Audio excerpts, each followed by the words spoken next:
সবাইকে স্বাগত জানাই। আশা করি সবাই ভালো আছেন। আজকে আমরা এই মার্বেলের জয়েন্ট সাটানোর কাজ করতেছি। জয়েন্টটি সাটানো হয়ে যাওয়ার পরে এখন আমরা মার্বেল পাথরগুলোকে বসাবো। ফ্লোরে প্রথমে লেবেল টেনে প্লাস্টার করে নিয়েছিলাম, তারপর একটা একটা করে পাথরগুলোকে বসাতে শুরু করব। সিমেন্টের ঘোলা দিয়ে পাথরগুলোকে বসাবো। প্রথমে সিমেন্টের ঘোলা দিয়ে দিই, তারপর হোয়াইট সিমেন্ট হালকা করে উপর থেকে দিয়ে দেওয়া হয়েছে। এই হোয়াইট সিমেন্টটা দেওয়ার কারণ হচ্ছে পাথরের হোয়াইটনেসটা যাতে বজায় থাকে।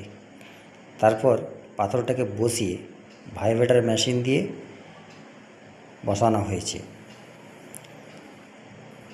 ফ্লোরটা দেখতে কেমন লাগছে সবাই একটু কমেন্টে জানাবেন।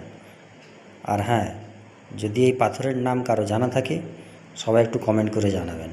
ভিডিওটা যদি ভালো লাগে তাহলে লাইক, কমেন্ট এবং সাবস্ক্রাইব করে দেবেন। ধন্যবাদ।